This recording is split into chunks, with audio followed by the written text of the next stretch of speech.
Alright. What's up, everybody? We've got ourselves Clem in the top right side of the map playing Protoss against SERRAL Zerg.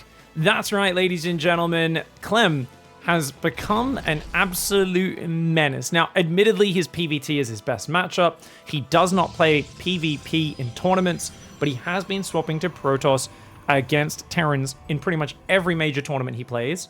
And he's now running into SERRAL on the ladder regularly. And apparently, he's actually a decent match for him, which I'm like, no.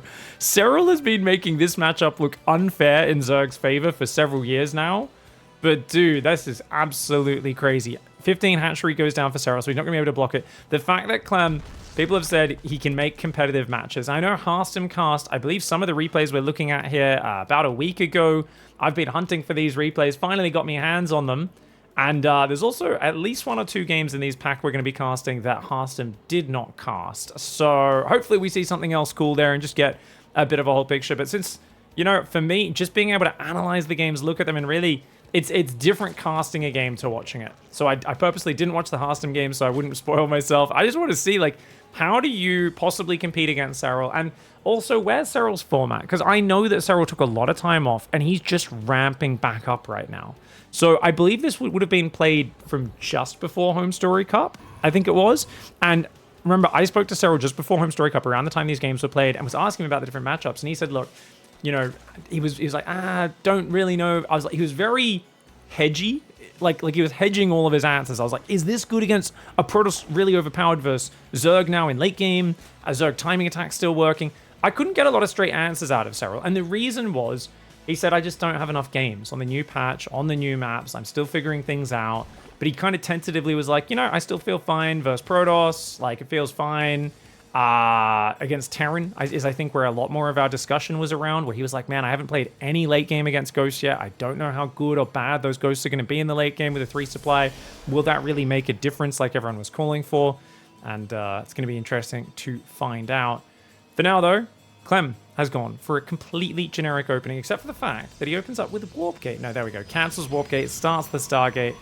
Yeah, this is about as standard as they come, guys. He went for I think it was a Pylon Scout, but a 15-15 managed to stop him from blocking it. But he's going to go double Chrono Adepts across ley lines. Okay, so he's going to apply early pressure. SERRAL's going link speed, full pull off gas, take the 3rd base. And this is going to be just, normally you build 3 more pairs of Zerglings right now, or does he want to go a Queen and then 3 more? He's going to go for a Queen in the main. Okay, so he replaces the Queen in the main. This brings 2 Queens onto the natural. And he should be building more Zerglings soon. But you can see SERRAL's going to squeeze in 2 more drones, and then he saw the 2nd Chrono. He's going to build an Overlord, and he should be building more Zerglings now, because you need to have 10 Zerglings by the time 2 Adepts arrive at your base. Clem looking for the drone, but preemptive Spore Trick for SERRAL stops him from being able to target it. And SERRAL is on 4 Lings with 4 more on the way. He's building 1 more Overlord right now. 2nd Adept has arrived. The Adepts are split up, though, but the Oracle already being chronoed, and a single Zergling comes in, confirms exactly what's happening. Very good scouting there for SERRAL. SERRAL's got a Creep Tumor here on the natural. Ooh, Adept Shade does come in with the double. Oh, SERRAL! Bit of a misclick, attacks his own Creep Tumor for a moment. The Zergling does get cleaned up on the other side. Nexus going down at 3.5 minutes. Oh, by the way, his wall-off's really weak, guys. He's got to build another building in that wall-off, because that's a wide choke point right now. Adepts come forward, aren't able to get anything. And I'd say, all things considered, it's perfectly fine for SERRAL. He's got a Creep Tumor coming up in the main. Oracle's going towards the natural. His Queens are moving to respond. If you look at his vision, SERRAL's just missing an Overlord up in this area, so we do expect one of the next Overlords to fill this side. That Oracle's going to come in momentarily. And the Queens are well positioned. Oracle has to veer to the right side. Queens should be able to cover that mineral line. 3rd base is open, but there's no drones there. It's Queen and Spore in the main. And as long as he pulls these drones back, yeah, Clem goes in, doesn't find any damage. And he's going to hide in the corner. Nope, he's going to get out.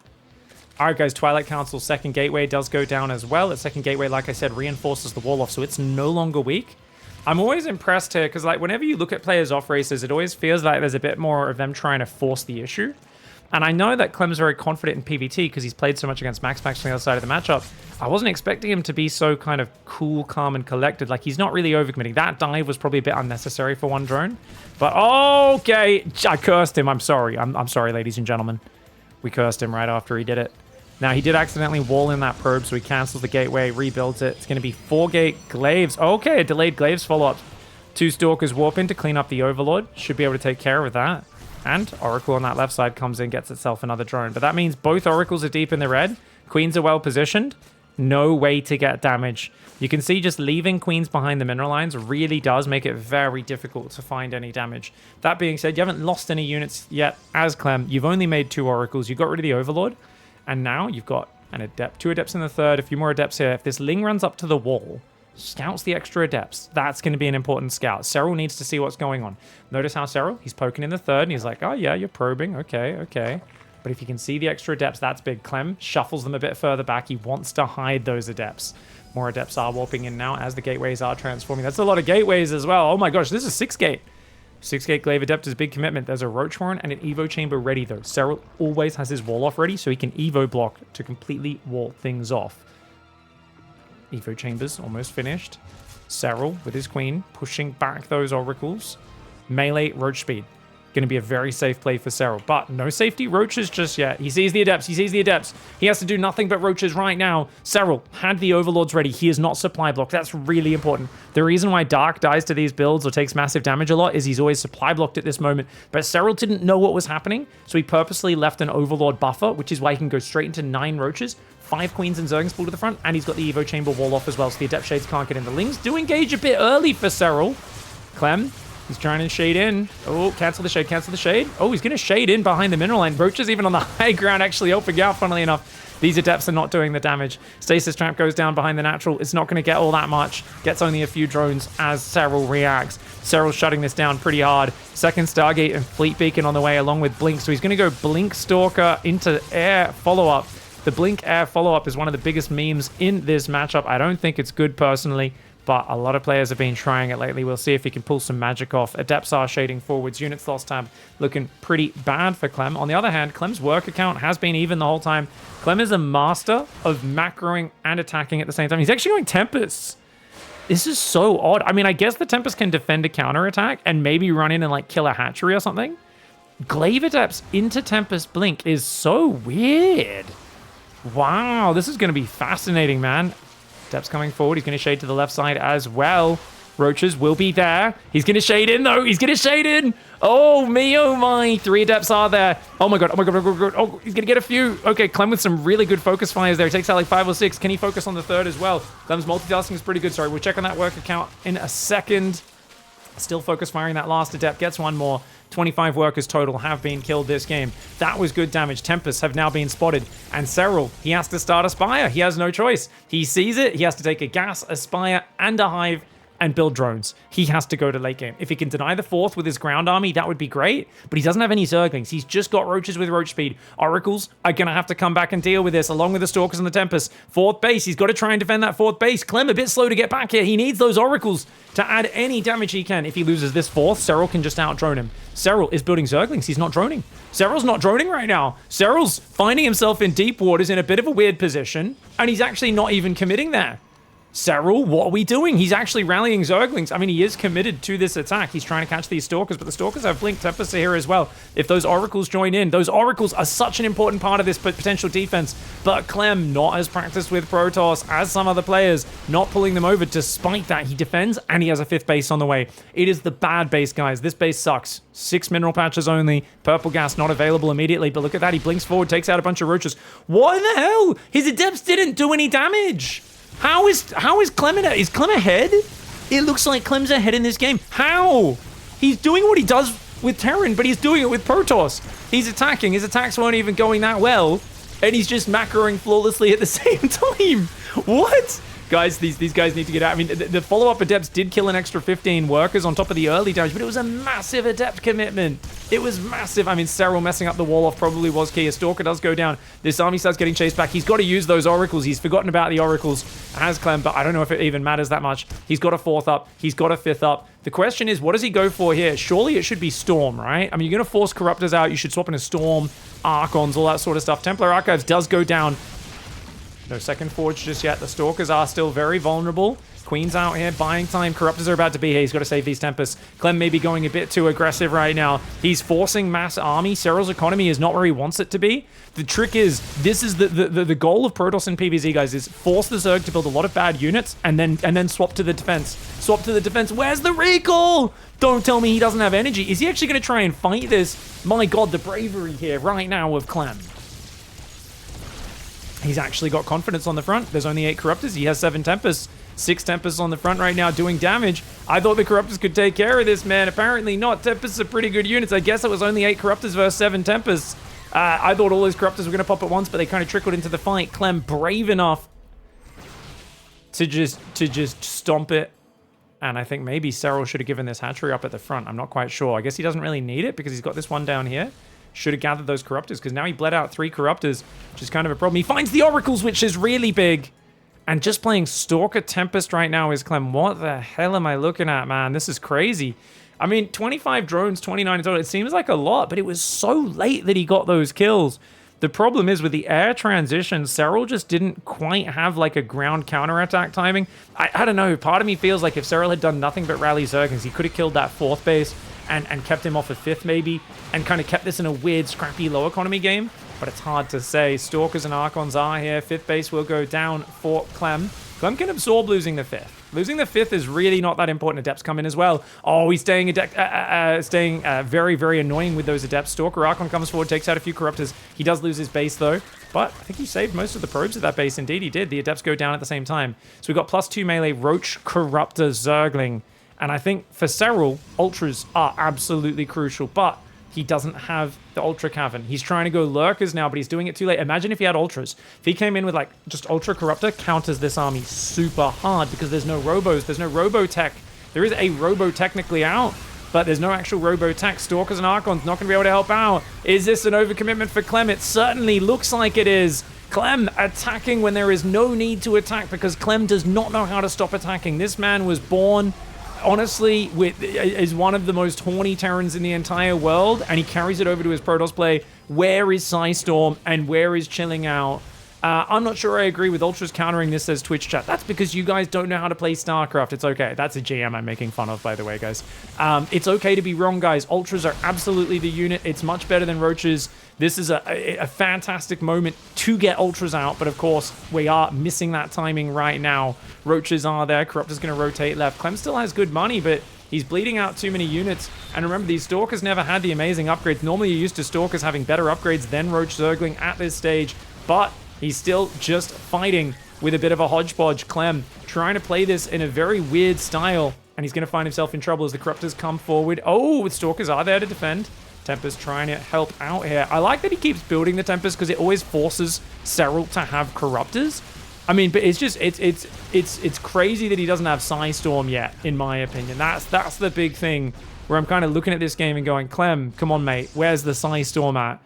It feels like he's almost simplifying the game plan to, I want one unit I micro, the Tempest, and a bunch of A-move ground units, plus I do a bit of Blink micro on top. So maybe not just A-move, but like it's a very simple plan. You don't really need to focus on it that much, man. Here we go, guys. Stalker, Tempest, Immortal coming forwards. Gonna try and blink back. Oh, goes too far forward. I mean, attacking right now on creep against a guy who's building Roach Hydra. Like, SERRAL's army is bad. Roach Hydra Corruptor is a really bad army. You just need to defend. Stop attacking, Clem. If Clem could just, for one moment, keep it in his pants, make Psystorm. He's on 5 base. Why is he still attacking? Guys, this is so crazy. Most people, when they off-race, have decent mechanics. But like, kind of like, but they have kind of like bad build orders and stuff. Clem has like a really good opening build order, but then it feels like he just attacks mindlessly and is throwing this game away. Like, I don't think SERRAL sitting here on 5.5 bases, slowly transitioning to Lurkers at 14 minutes, felt good about this position he was in. I can almost guarantee you if SERRAL was streaming, he was tussling his hair and looking frustrated as all hell. But Clem just kept attacking. He could have, yeah, he absolutely could have taken Storm. You got to remember, guys, you don't need a big amount of bases in PvZ. SERRAL can be on 8 bases, you can be on 4, because even though your minerals mine out here on the main and natural, they're both half gone, you've still got gas coming in. So as long as you've still got that massive gas income, you can make tons of Archons and High Templar, and as your army grows in size, it grows in power, whereas Corruptors, Roaches are notoriously not that good for their supply, necessarily. The Corruptors, I guess the Corruptors are an okay 2-supply unit, but it's more just that they only shoot up. So anytime they don't have a unit to shoot up at, they're useless. Roaches are bad for their supply. Hydras are just like an average to decent unit, you know? They're not really that well rounded. They didn't even have muscular augments yet. And Lurkers are not going to be great if your opponent already has Tempests out, which if you just slow down as Clem here, make some Storm, you make Tempest. This is crazy. The fact that this game was as close as it was, with the first Adepts getting completely stuffed, is crazy. So let's look at where SERRAL kind of screwed up and let those Adepts in. And let's just analyze that point of the game. Because I think his initial defense was flawless, right? Like, he takes no damage here. Like, this is so bad for him. He stasis traps a few workers. So he's killed, like, what? Killed, like, 5 or 7 workers. I think he'd killed 4 or 5 with his oracles before. Maybe his first 2 Adepts got 1, if anything. I don't think they even got 1. But then this is where things screwed up, is where SERRAL breaks his own wall down, right? So SERRAL kind of screws the pooch here. And let's be honest, SERRAL just made a big doo-doo, way more of a doo-doo than we're used to seeing from SERRAL. In that, because he let that Evo Chamber finish in the wall, a lot of his roaches aren't out here at the 3rd when they should be. He should have all 10 roaches outside, and he should also have more roaches. He's only got 10 roaches and 6 queens with 10 Adepts on the map. It's a little light on that, and he definitely should... If he just moved another drone over, built another Evo Chamber, or... You guys know what sometimes they do, players like to put a Spore Crawler there, because then they can just uproot and root the Spore Crawler whenever they want. He can just wall these Adepts off. These roaches can pull back, defend these Adepts here, and he'd be completely fine. But he lets these in, and he goes from losing 12 workers. I think he loses 13 more workers in this, because it goes to 25. And that, yeah, it was like, yeah, 13 more. So that allows the Adepts to trade pretty well. SERRAL was just being a bit too greedy, trying to drone just like 80 plus workers and all that sort of stuff. And then he kind of gets forced to go Hive, he feels like, because he's like, oh shit, you're playing, you're playing second Stargate, which I don't know if he actually knows yet.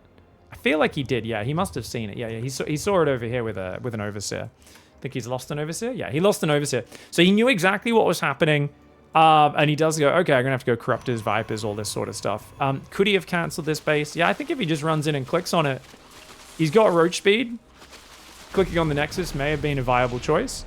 Just a bit risky because he had limited information. He doesn't know how many Stalkers are coming and stuff. And without a Ling Rally already moving across, it's going to be rough. I think this is the sort of position where a guy like Dark might have actually had more success, because Dark would just comfortably be sitting on like 52 workers after losing all those drones. Build 50 Zerglings, kill this base easily, and kill all these Stalkers and a bunch of probes on the 3rd, while droning up only after that at like 9 minutes, 8.5 minutes. And that would be really big. Now, obviously, the Oracles could come back and defend that, but Clem did kind of forget about his Oracles completely in this game, which was huge. Imagine if they were just spamming stasis traps with his army pushes, or even just turning on the lasers to kill Zerglings. And remember, you can refill these with energy, so they can just be used non-stop. Yeah. Still crazy that Clem made this so close, and what a cool, funky style. Glaive Adept into Tempest, Stalker, and then he just kind of added Archon Immortal a little bit. If he had Psystorm to that style, it's going to be really hard for SERRAL to take down. All right, guys, these are just ladder games, but I guess we'll keep a scoreboard down there, even though this is not a best of series.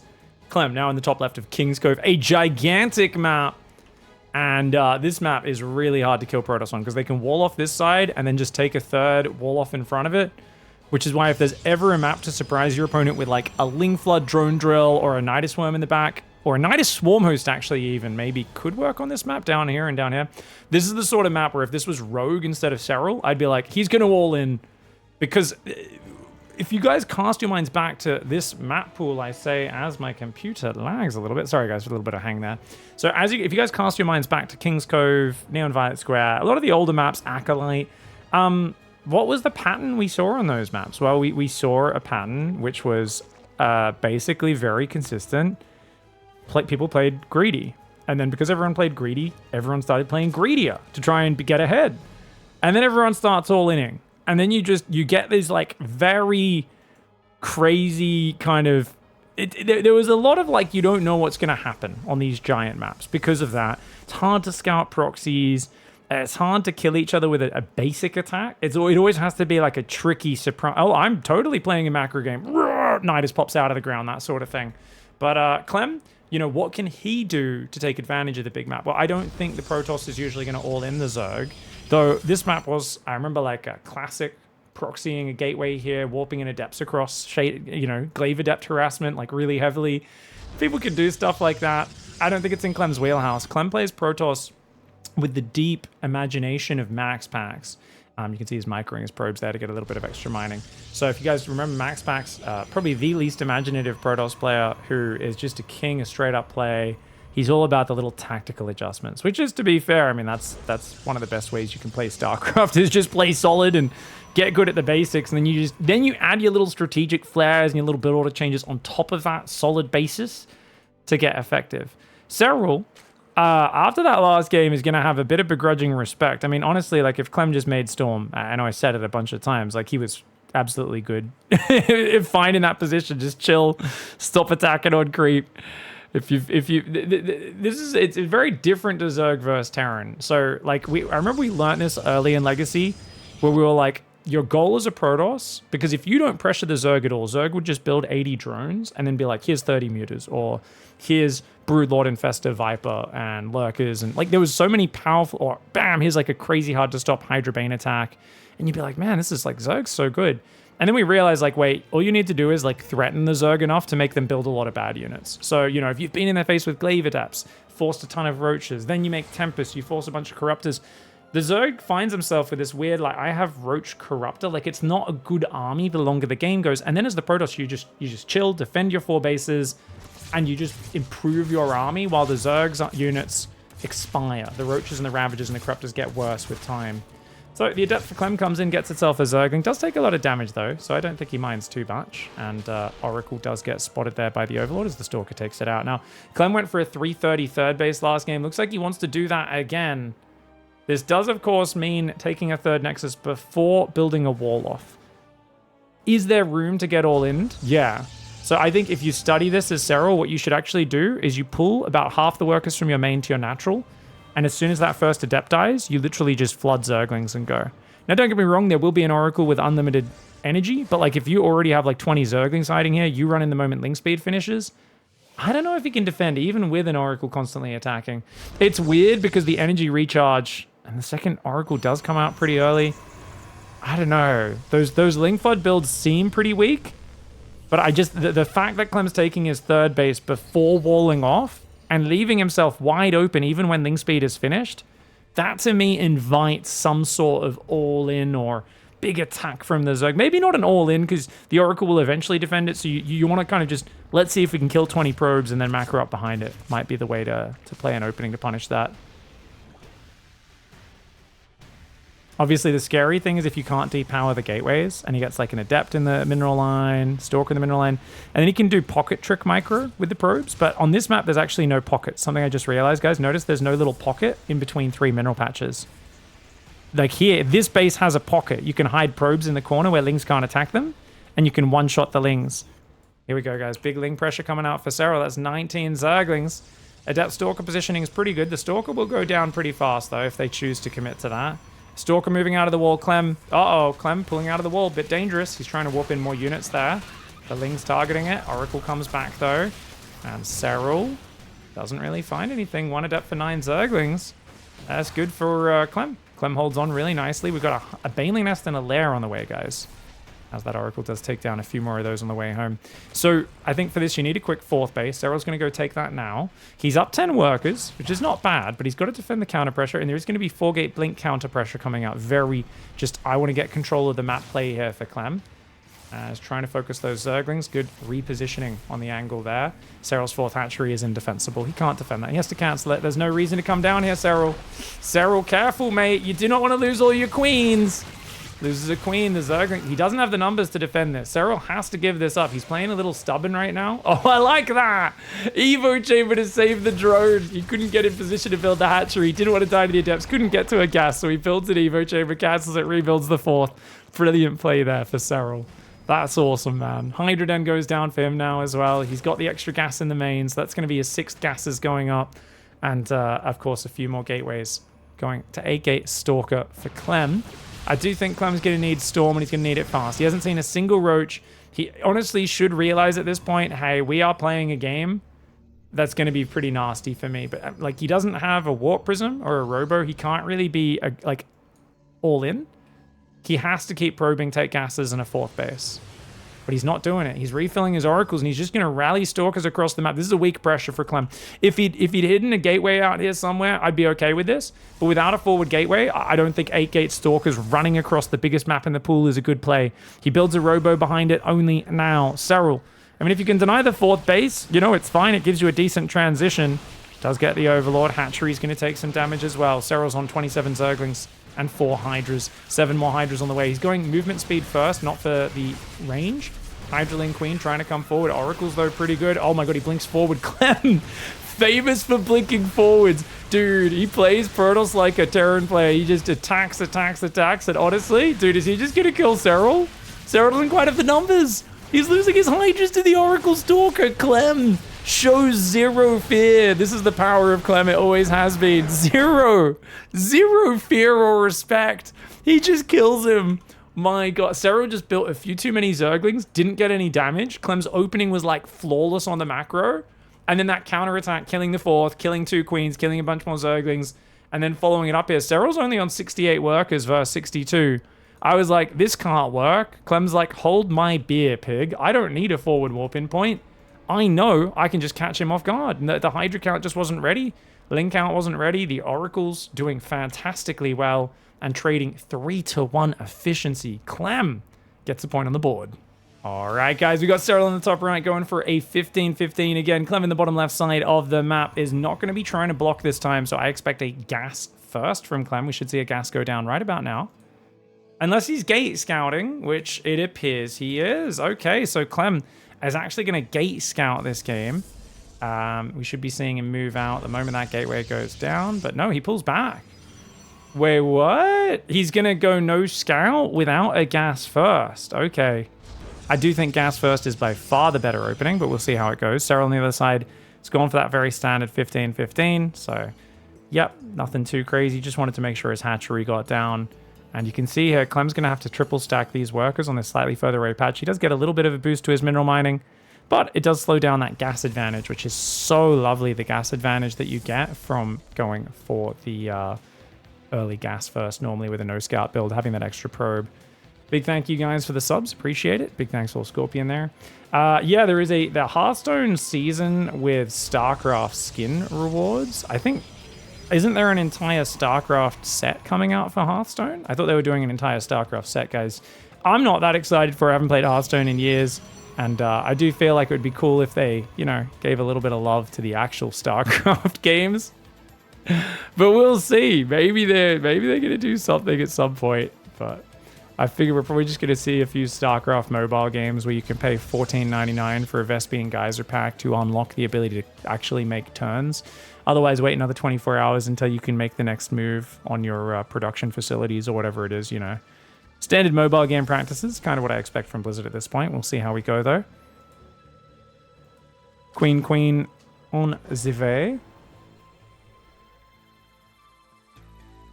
Adept's getting chrono boosted out here as well. Stargate's on the way.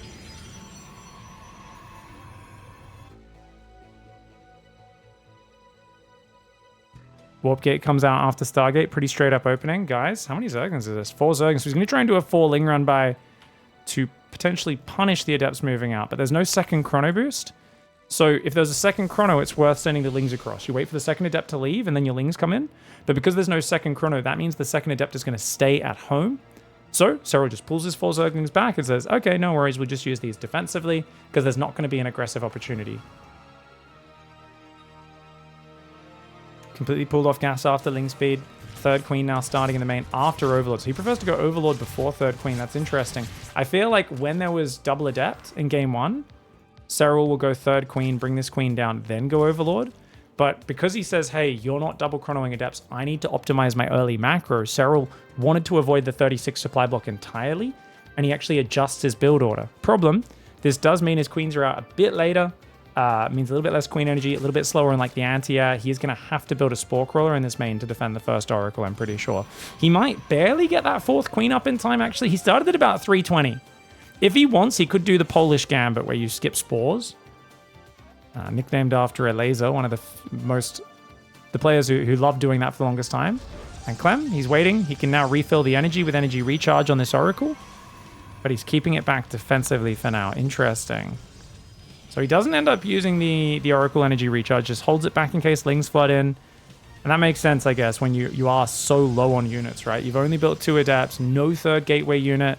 Ling floods could cause you trouble, which is why he makes sure he double chronos his first 2 Oracles and keeps one of them back for a little bit before it goes across the map.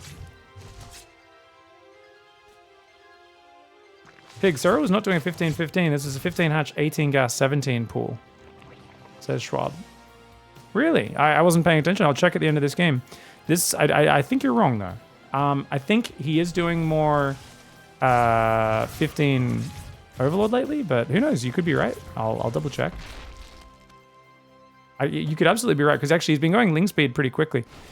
Just normally, yeah. I feel like normally when you go 15 hatchery, that would be weird. He does it very different to Koreans if that's the case. I'll double check at the end of this game. For now, second Stargate fleet beacon, good catch if so. I just see 15 hatch into an extractor trick afterwards. I assume it's a standard 15-15. But who knows? Maybe he's decided, hey, building a few more drones. If you're going to go for that gas in the third hatchery, which he does, makes more sense. And actually, that would make more sense in this matchup than in Zerg vs. Terran, where he's more willing to skip Ling speed. So this is going to be straight 2 Stargate. I imagine it's straight Tempest. I don't think opening carrier is that bad, but it just feels like the Tempests are more annoying for the Zerg in that they can like outrange Hydras and Queens and just pick them off from afar. Oracle's going to get a couple of drones, but almost losing them. And 3 drones of Zerg and Overlord. I mean, these are nice. It's a little bit of damage. You are up in probes the whole time, but Clem's got to be careful. He's got to keep those Oracles safe up there in that red stormy area of the map. Fast 4th hatchery for Serral. It is indeed double Tempest. Twilight Forge goes down behind it, and a 5th and 6th gas. This is where these builds get in trouble a lot against Dark, because Dark will just mass units off like 50 drones sometimes and just swarm you. Tempests don't do enough damage to stop a properly committed swarm. But a guy who's as defensive as Serral is weak to this. He was in a really bad spot against this against Hero on Crimson Court at ELWC, and Hero just failed to capitalize, right? He lost a Tempest to a Queen. He let the little Roach Ling counterattack sneak around the edge of the map and deny his third base. And he lost 6 Void Rays to Corrosive Bile. Like, it was an absolute smorgasbord of mistakes from Hero that lost him that Crimson Court game. But remember, there was a lot of things Hero exposed in his opening build orders against Serral at the World Championship. People forget, because Serral 3-0'd him so hard in the first series they played. The second series was Hero's series to lose. And he did find a way to lose it, which is sad, because it would have been cool to see Hero make that upset. But keep in mind, man, Hero was destroying. Even on the Alcyon game, he should have won that game if he actually made Immortals against Ultras, which he just refused to do. A couple Stalkers going to go down here. Well, only one, actually. Does scout the Tempest, though, and of course, with such an early Spire, I feel like this is just such good play for Serral. You know, he's only committed to Lings, no Roaches, so he hasn't wasted gas on that. His Spire's almost done. The Tempests are going to have like a 30-40 second window to do damage. I think Serral's all over this. I say that, but 5-gate Blinks coming in behind it. Do you need to do damage if you have 70 probes, 3 full bases? Yeah, I still think you need to do a bit of damage with these Tempests. And remember, when those Corruptors come out, this is not like that previous game, which I miscalled in the first one, where I was like, you got to recall, because it was only a few Corruptors. He's got 4 Corruptors popping here with Mass Queen right next to it, and 5 more Corruptors, probably mostly building at these adjacent hatcheries. Yeah, I think there's only 2 building in the main. So those Corruptors are going to jump on this really hard and really fast. Clem, he's only got 4 Tempests. You need 5 to one-shot a Queen. He's only got 4, so he's taking him double volleys. 12 Corruptors are on the way. They're about to pop. He's killed a few Queens, but he needs to kill more. No, he's going to run. Recall. Okay, he recalls, but he misrecalls. He's going to lose 2 Tempests. Nope, that one barely does survive. Okay, he will only lose 1 Tempest, which is nice. He's got Mothership on the way. 6 Tempests, Mothership, and Blink Stalkers. Only 1 Tempest goes down.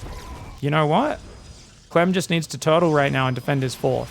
The question is, can Clem play defensive? Is it in... Is this like, I feel like I'm watching basically we've taken a very, very fat person and we've starved them in the desert for like a month, and now we're just putting Twinkies in front of them and a big jug of Coke, and we're just going, don't touch that. And that's Clem with trying not to attack right now. He's like, oh, but I want to. And you're like, I know, just no, stay back, Clem. Templar Archives, he's gone double Templar Archives, so he realizes how important he blinks forward and gets a Corruptor. Dude, lucky the Lings aren't ready to surround. I guess it's because this massive stasis trap lands in the bottom right. But good cancel on one of the cannons. Second cannon will get cancelled as well. Clem, yep, has to cancel 2 cannons. It's really good. Having 3 cannons there would have really helped defend. There's still no Storm, guys. Templar Archives coming in, but he's not quite ready. Clem does not have the Storm. The Archon's ready. If you have 3 Archons and a few Storms here, Serral can't do anything. But as it is, Mama's going to be weak to the Corruptors. He has to throw Time Warp down. Clem desperately trying to hang on, but he's only got 6 gate production. Time Warp's going to run out. And those Corruptors, 10 of them, should be able to overwhelm the mothership pretty well, I think. Archons are morphing. They ain't ready yet. Tempest Mothership's going to try and kite this away, but look at that on that left side. There are a few cannons and stasis traps actually buying time.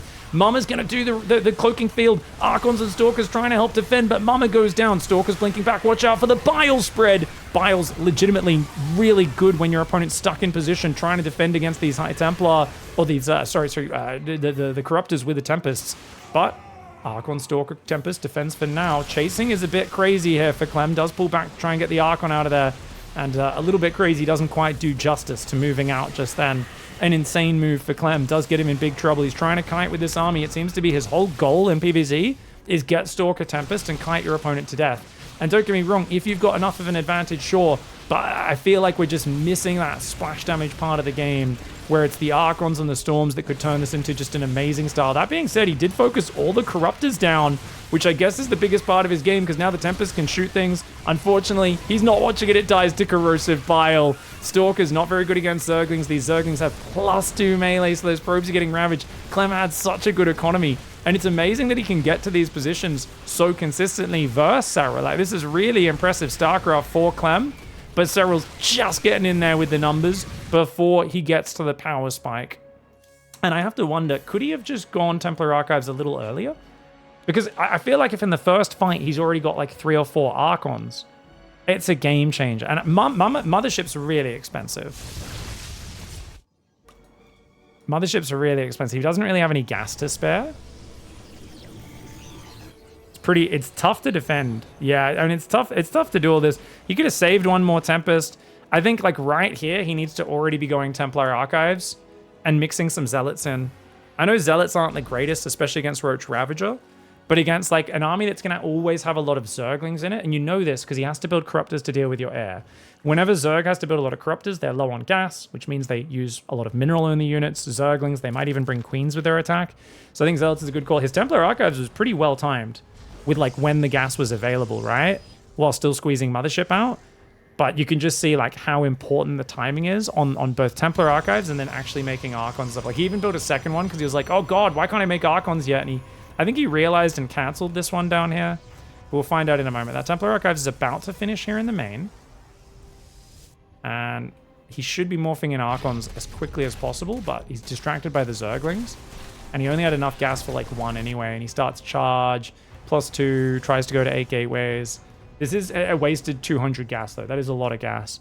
Yeah, I think if he had 2 Archons ready for this wave, he might not have even needed to put Time Warp down straight away, right? Because he didn't take that much damage on Mothership. She took 200 shields, and that was it.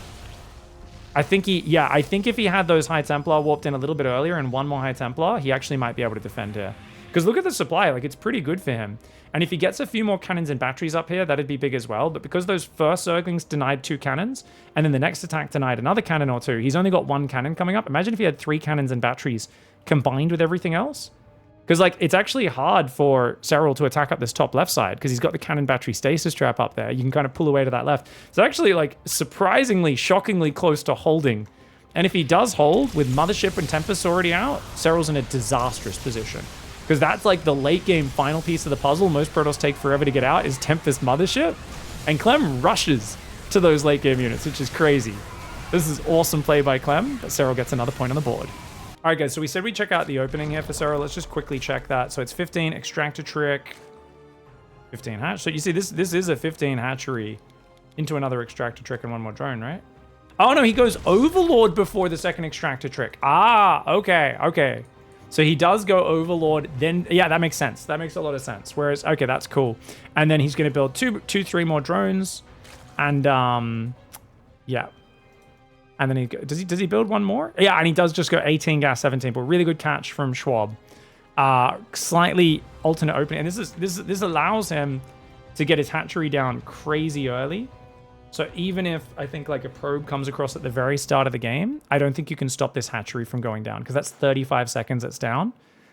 And I think it takes natural ramp to natural ramp about 35 seconds to get across this map. So maybe if you pull one of your probes the very first second of the game and immediately send it, you might barely get there in time to block it. But essentially, a lot of the time, players aren't looking to get it down this early. They're saying, oh, he's going to come in at like 42, 43, 44 seconds. So they'll squeeze in the Overlord. then they'll go for the hatchery. Like, so often you'll see like a 14 Overlord. Like Shin will go just 14 drones, 14 Overlord, then builds the hatchery on like 14 or 15. And it's a bit of a different way of doing it. Where the way him and Solar do it when they do that, actually they usually go 13 Overlord. So sorry, let me explain again. They go 13 Overlord, but they send the drone down really early. And if they see the probe coming in, they build the hatchery. And if they don't see the probe, they build 2 or 3 more drones. And then they still go for the 16 hatchery. So for them, that's like the Koreans like to scout if the probe's coming and do it reactively. SERRAL here is just like, nope, let's just do like a really efficient, make sure this hatchery gets down. All right, guys, SERRAL on the bottom left side of the map. He's going for an extractor trick again. He's up 2-1 here against CLEM in the top right of Frostline. So I think we know how CLEM wants to play, guys, and that's attack with Blink Stalkers. And other than that, he also wants to attack with Blink Stalkers. Now, he's going to send a probe across at the very start. But once again, 15 hatchery. Are we going to go Overlord again? Yeah, he's going Overlord again. So this seems to be SERRAL's, I'm going to make sure you can't block me opening. I would probably start sending a probe across at the very start to block this hatchery. If I was CLEM or any other Protoss player on the ladder. Just to see, like, I think on the bigger maps like Amygdala, you'll never be able to block it.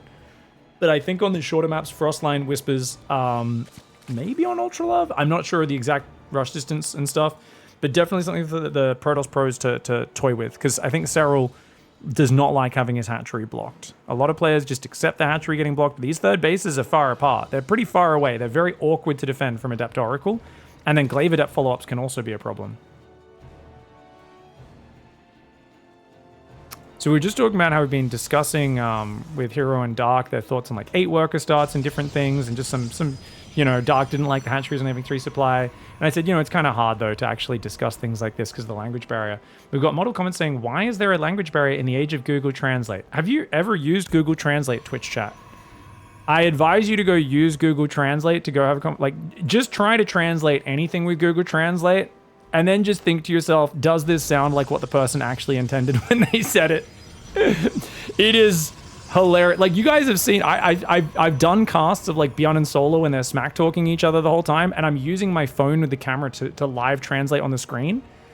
One of them, Solar was like, triple mucus membrane, laugh out loud, Catgirl 17 antelope. Like that was literally what I was translating. I was like, I don't think that's what he actually said. Like, basically they're using, you know, casual chatter, there's memes, there's gaming terminology that Google Translate can't quite. I mean, like, it's, I was like, triple mucus membrane? I remember just being like, I don't know what that's meant to mean, but like, I don't think that's what the player's trying to say. I do love though that people just like, don't get me wrong, you can definitely get the gist of what each other's saying, but we can do that already with the limited English players have, and I can also bring them in for calls and stuff like that, or chats with actual people who speak English and Korean as well, which is usually where we get the best responses. Is when you have someone who knows StarCraft and actually can translate, because they speak both languages really well. Apparently ChatGPT is quite good at translating. Oh, that's cool. All right, Adept's coming forward. Good shade back so far. Very standard opening for Clem, which is what we expect, guys. Clem and Max Pax, 2, you know, peas in a pod. He really just you know, the raw, I want to interact with you at all times, play a very standard opening, but I want to do it exceptionally well. Now, I love that he opened up with the Glaive Adepts in that earlier game as well, and we have seen, like, you know, much heavier commitment to blink pressure on King's Cove? Yeah, King's Cove. Once again, 325 Nexus, my god, that's so early. Cuts probes slightly to get it down, because it's Nexus before Pylon, isn't it? It's Nexus before third Pylon. That's how this opening works, my golly. But actually, wait. No, he's meant to build the Pylon first. He just forgot to build the Pylon. He messed up the build. This delays the second Oracle. He's also got a third Adept this time, rather than just doing it off 2 Adepts. But this does delay the third Oracle by a few seconds. It's not a massive delay. I'm not sure if he did that on purpose or not. Either way, third Nexus, insanely early. But 2 Adepts ready to defend the third. Oracle's going to fly in. Queens are ready. Really good response by SERRAL. Okay, so SERRAL's back on gas now, just before the 4-minute mark. He's got a Spore in the main. I think that's his only Spore so far. Yes, it is. And behind this, Forge and Twilight for Clem. Question, he's gone 2 Oracles most games. Do we see a third this time? I do think third Oracle has really good value, but I think because SERRAL's so clean with his defense, he doesn't really give you many opportunities to do damage. So 2 Oracles might just be the better... Yeah, it might be the better one, because you know you're going to force Queens and Spores with this. This map also sucks for getting in there, because there's not much dead space on the edges. Your Oracles can't get in the back, and there's nowhere behind the main, the natural mineral line. So that Oracle takes the note. You see there's nowhere here to stasis trap this natural mineral line. You can try to do it on the high ground, but I don't think it even sets off on those drones on the low ground. So it's just an awkward map to Oracle Adept harass, which is why you don't want to lean too much into your Oracle Adept. You want to kind of just rush to that next stage. Oracle's trying to find their way in, not quite able to. 3rd and 4th gateway coming in. Chronoing +1 and blink. Evo Chamber Roach Warren for SERRAL. SERRAL's going to play rock solid here. No corner cutting for SERRAL. No leaving himself open. He wants to have the roaches in case it is a glaive adept or something like that. Because you got to realize SERRAL doesn't actually see everything. He doesn't see what's inside that base. Oracle doesn't quite get the drone. He comes back for it because one Queen's damage output is not that high. And he gets himself first blood, a single drone. This is the joy of playing PvZ versus SERRAL, guys. Especially with the Spore Crawler being so good. Oracles don't really find a lot of direct damage anymore. But Zerg openings have been weakened by the extra investment needed to build the Queens. It does slow down their openings a little bit more. And the Oracles having unlimited energy shuts down a lot of aggressive Zerg options, which allows Protoss to be even greedier. This is the one matchup where I think with the energy change, the energy recharge, I am worried about build diversity. I do think months down the line, we're going to see basically the same Oracle opening versus, you know, it's going to be like a war. It's going to be a greedy arms race. And I think that's my big kind of problem with us not making bigger changes right now and not addressing like the worker start or anything like that. 4th base will go down. Oracles can easy kill that. There's no way the Queens can stop this if the Oracles just shuffle to the top left. He builds an Evo chamber because it's a cheaper structure. Does end up dying though without a cancel on that, which means he loses the 75 minerals for the Evo and the drone. Extra drone might come out, but SERRAL already has a 4th in the bottom. He doesn't need to secure this 5th base. Charge and +1 coming in. Already going to 8-gate charge after blink. Just leaning into the aggression. Clem's just like, look, I do a greedy opening, and then I attack you with 8-gate blink or 4-gas. Same build as King's Cove. Can SERRAL stop it this time? 57 Zerglings. My god, he has a lot of Zerglings. But he's only got 6 Queens. He's got 11 Roaches coming in. Roach speed will be ready soon. He's going to try and come around the backside. He's got to set off the stasis traps, though. Lings are getting ready for the flank. I think a counterattack might be the better option. The Ling sets off the stasis. Beautiful moves here for SERRAL. The Stalkers are all going to blink. I don't think it's worth committing, though, with the Oracles overhead. He's got to pull back because of the Oracles. He does get a lot of Stalkers, though. Actually, gets a lot of these Stalker kills, but he does lose a lot of Zerglings in the process. Oh, the blink blocks the Roaches. He's blocking the Roaches. 4 Roaches get caught by the blink. Clem, so quick to turn from the defender to the aggressor. The moment you overstep, it punishes. We need Ravagers here to hold this ramp. Does SERRAL, and I really think, like I said, maybe SERRAL should have been counterattacking. 4th Nexus comes in behind it, though. +2 attack charge on the way as well. Queen Stalkers, Queenslings and Roaches trying to defend against the Mass Stalker. 24 Stalkers on this map. Units lost tab 3-1 in favor of Clem. Clem's Blink Micro is exceptional. The great thing about his Blink Micro is he stutter steps and blinks back weak units almost flawlessly. Most players do one really well and a little bit of the other. Clem does both, much like Max Packs. It's stutter, blink, stutter, blink, stutter, blink. He does lose a few Stalkers here, but still dropping stasis traps, moving in, moving out, making it so SERRAL has to send those Lings around the flank. Equal army supply on both sides. Roach Ravager Ling trying to hang on. It's a battle of the micro here. Can Clem out micro the Biles? Yes, he dodges them. He holds position. He moves right back in. More stasis traps on the rear there, trying to stop any sort of big Links around. Blinks back there to clean up the Zerglings as they break out of the stasis trap.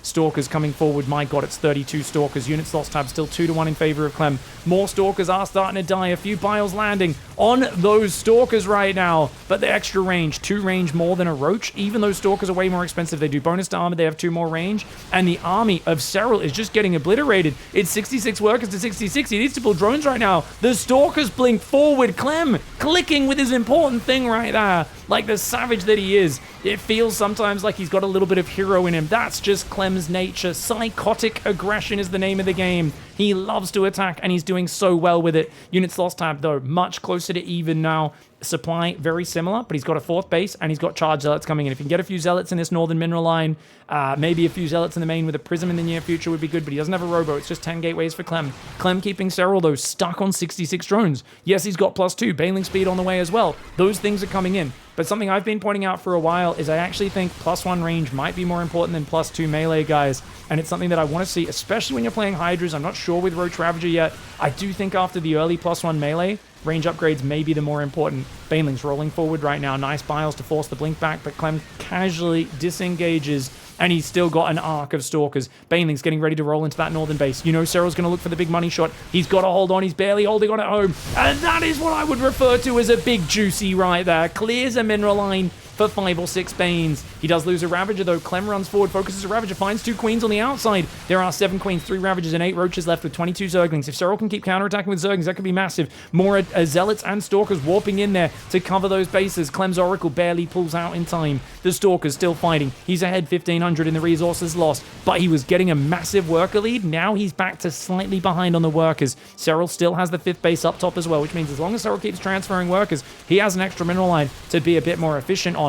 Bios coming across the front, casual dodges coming in. Lings are there, more Banelings going as well. Serral's going to keep filtering Banes into these bases. Serral does know about the 4th base, but he's targeting the 3rd, realizing that base is a little bit weaker. Stalker's coming forward right now. It is a micro battle here, and Clem just looking so calm. Most players look frantic when they play games like this, but not him. Stalker's warping in. Is he going to be able to block it? He blocks a few of the Banes. 2 Banelings do get into the mineral line. Can they find the big juicy? They're going to get a pretty good hit. Serral does take out another 10 workers. Can he defend at the same time, though? Transfuse is landing on his Ravagers. Biles on the front line. The supply is still neck and neck. He's managed to kill 22 probes, guys, but despite that, it is still 66 versus 66. Clem is re-probing. Every time those Banes go in, if they aren't finding drastically positive trades, it doesn't matter, because there's no room for you to take advantage of an economic lead behind it, especially not when Clem snipes your 4th base. Serral still has 4 bases, but that makes it 4 versus 4. Anytime you're on even bases, that's always going to be a bit better for the Protoss player, who generally is making higher value units. He blinks forward. Clem clicking forward like a psychopath, dude. Stalker Zealot hanging out right now. Ling Bane Ravager coming forward as well. It's just constant fighting. And if he screws up his micro and panics here, Clem will do what most Protoss players do in this scenario and throw the game. Serral will surround and crush those Stalkers, but he's not screwing up. Even when he blinks forward and it's a bit crazy aggressive, he blinks forward, grabs a kill, and then just casually disengages. Baneling's rolling in again, finding damage. But remember, these Banelings are suicide units, so they're not trading cost efficiently, and that's the problem for Serral. If you're on equal workers the whole time, cost-efficient trades aren't going to cut it. All it does is reset the worker count to even. That's all Serral's able to do. Get the worker count to even repeatedly, and then Clem just replaces the probes and continues fighting. He's got +3 weapons almost coming in. Carapace starting for Serral. He's got +1 range on his Roach Ravager as well. Ling Bane is never efficient against Blink Stalkers. It's usually about your ability to get an overwhelming number, to clear their worker lines, and to swarm and swamp. But Serral has not been able to get that lead. We've got Banelings coming in on the south. They're going to click into that 4th base. Zealots are going to find it, though. Disaster strikes for Serral. Clem immediately reacts with those Zealots, does clean up the Baneling morph, and another one of Serral's counterattacks has been stopped. He's trying to sneak a hatchery up top. He's got an army disadvantage in the supply. Banelings are very supply efficient, and he's got +2 melee Zerglings, which can clean up those Zealots pretty nicely. But this army doesn't look all that big. Banelings can stop the Zealots pretty nice. He pulls the Banes back, because he knows if he ever doesn't have the Banes, a Zealot reinforce could be deadly. That's a lot of Stalkers, though. Clem casually on 36 +3 Blink Stalkers right now. Ling's trying to chase him away there, and Clem just walks away. Zealots come back in. Looks like the Zerglings in the south maybe got pulled to the north side. Hatchery gets cancelled once more down there. Hatchery on the north gets cancelled. Back to 4 bases again. Clem has a 5th up in the bottom right. Clem is now up 1 base, up 4 workers. Serral under the gun, under the pressure of Clem's just perfect macro opening into constant blink aggression. He had Zealots in the natural as well, tearing up a Queen there, and the Ling rally. 6,000 resources more effectively traded.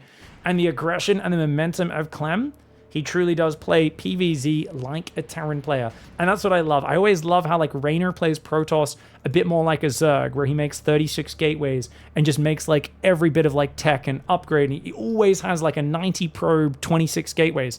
Clem, when he plays Protoss, is in your face attacking from start to finish like an absolute psychopath. And yes, is Serral, you know, not all that warmed up at the time of this match, it being played just before Story Cup? Yes, I do think Serral still going to be the more well-rounded player, and I think he's probably going to start throwing some nasty all-ins at Clem now that Clem's got his attention and his respect. But hats off to Clem for making this a 2-2 in these 4 games, and just GG, well played all around. That was friggin' awesome. All right, guys, so where did Serral screw up that game? I really feel at this point he was in a good spot. And I think he overcommits on this fight. Don't get me wrong, if you go Hydras, you're going to have a much easier time defending because they have the same range as Stalkers and they have much higher damage output, so they can kind of just fight the Stalkers front on and defend the ramp way easier. Whereas Roaches are just outranged, and even though Ravagers are okay, they're very expensive, clunky, fat units, they just don't have the same damage output, especially against a guy like Clem who just dodges the Biles casually. Whereas the Hydra just goes bam, bam, bam, bam, bam, and just kind of shoots consistently. So if we look at this fight here, I just think he overcommits a bit trying to shut this down, right? So he comes in with the Lings, great surround. But I think at this point, you don't have a full surround. There's 2 Oracles overhead, and you have to look at this and say to yourself, like, okay, you've already lost a whole bunch of Zerglings. Let's actually go back so we can look at the units lost. So before the fight starts, you're at 430 resources lost. Let's say 500. So you're at about 500 when the fight starts.